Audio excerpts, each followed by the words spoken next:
Egyptian theater. And I guess that means if you were born during that first festival, you can go down and have a drink in the bar. So I will stop dating both of us.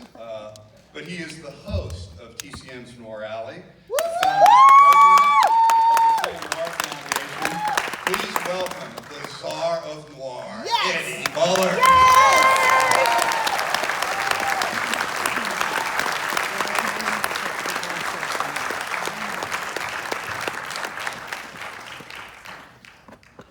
Where was I?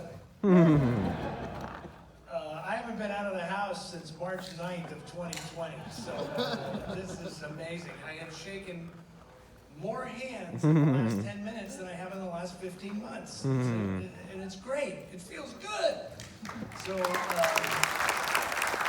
yeah, the last time I did anything in public was March 9th of 2020. Yep. I hosted David Mamet at an event at the Aero Theater in Santa Monica, and that was it. And then lockdown after that. And I am really impressed seeing so many people here who have come from great distances. Some folks that I recognize from the extended TCM family. You all know who you are. I'm not going to make you stand up or anything, but it's fantastic because I know Chicago, Michigan, everybody's represented here. It's been absolutely fantastic.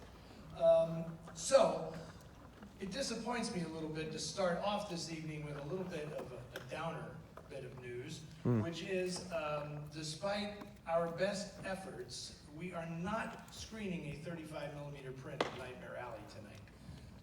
And this goes straight to what we do at the Film Noir Foundation, because the 35mm print that was provided for this screening was not acceptable. It just was not good enough to run through a projector, and I love this film so much that I did not want to subject anybody to that. Alan and I made this executive decision. So you will see a new digital restoration of this film. And to make it sound even better, this is the same digital restoration that is being presented at in Bologna at the Il Cinema Ritrovato Festival of Restoration. So that's a good thing, okay? So, Great. notice how I spun that from the negative. That was a good thing. So first thing I want to do is ask, how many people have seen this movie before? Yeah. See, because now I can tailor my remarks. Because if you've seen it before, you probably maybe have seen me introduce it before, and I don't want to say all the same stuff. So here's the thing. When people talk about film noir, most of the time when I grew up and first started getting into it, everybody talked about the film directors. It was a director's medium, and that's what everybody, all the famous people, Robert C. Imac, Fritz Lang, all film noir was synonymous with these directors. If you watch Noir Alley on TV, you know that I go out of my way to give credit to the writers of these films in addition to the directors. But, thank you. But, people who are often overlooked in their impact on noir are the performers themselves, the actors. There are people who have become synonymous with noir: Bogart, Mitchum, Robert Ryan, Richard Widmark, Gloria Graham. And it's really amazing when there's a performer who steps out and does one. He does one. And that is the film that you are about to see tonight. This is Tyrone Power's movie. Yes.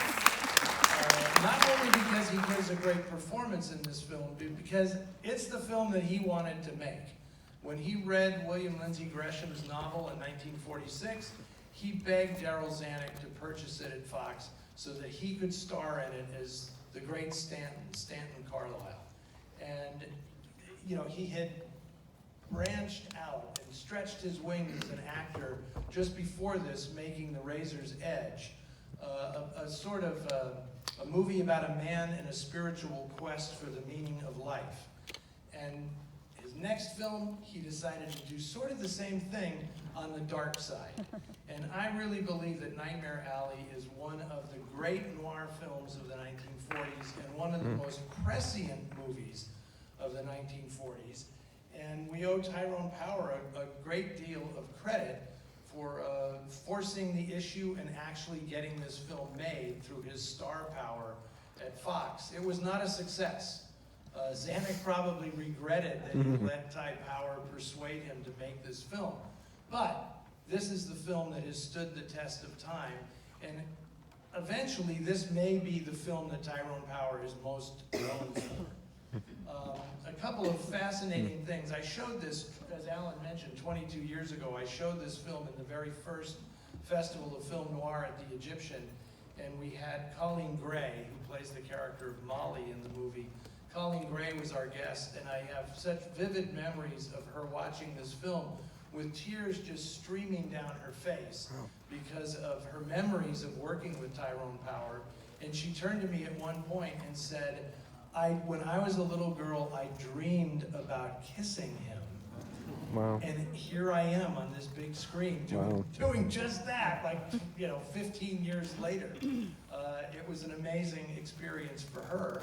And then Alan showed this film a few years later at the Palm Springs Noir Festival that he does, and I introduced it there and gave sort of this same introduction, giving Tyrone Power so much credit for this movie. And as I was walking out of the theater after doing the introduction, a woman reached out to me from the dark and like grabbed my coat and bent me over and said, "Ty would have loved that."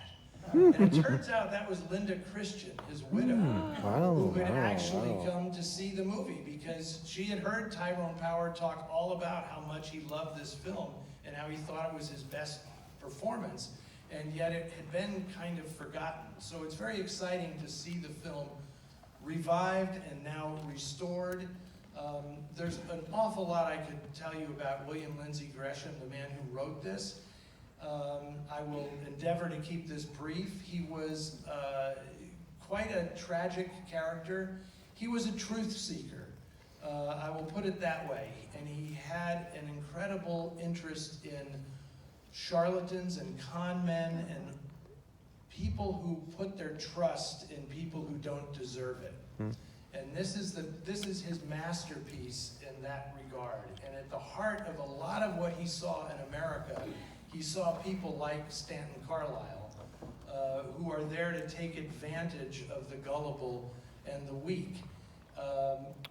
Gresham, you can look him up on Wikipedia or whatever. I mean, he led a very tragic life, and he ended up committing suicide in the Dixie Hotel in New York after signing the ledger in the name of the character played by Ian Wolfe in this film, Pete Foreman. But just a very sad ending for him. But the film is here and it remains, and it is an absolutely incredible testament to the prescience of William Lindsay Gresham, the brilliant direction of Edmund Goulding, and fantastic performances from the entire cast. These are three of the best female characters in film noir, all in one movie. Colleen Gray, Joan Blondell, and Helen Walker sort of represent one complete woman in their three characters. This is marvelous. So congratulations to those of you who have not seen it before, because it's always a treat to be able to see a great film for the first time on a big screen in a gorgeous theater. So this is how we kick off the summer weekend of noir. Thank you all very much for coming. It's wonderful to be anywhere, right? We're in a movie theater.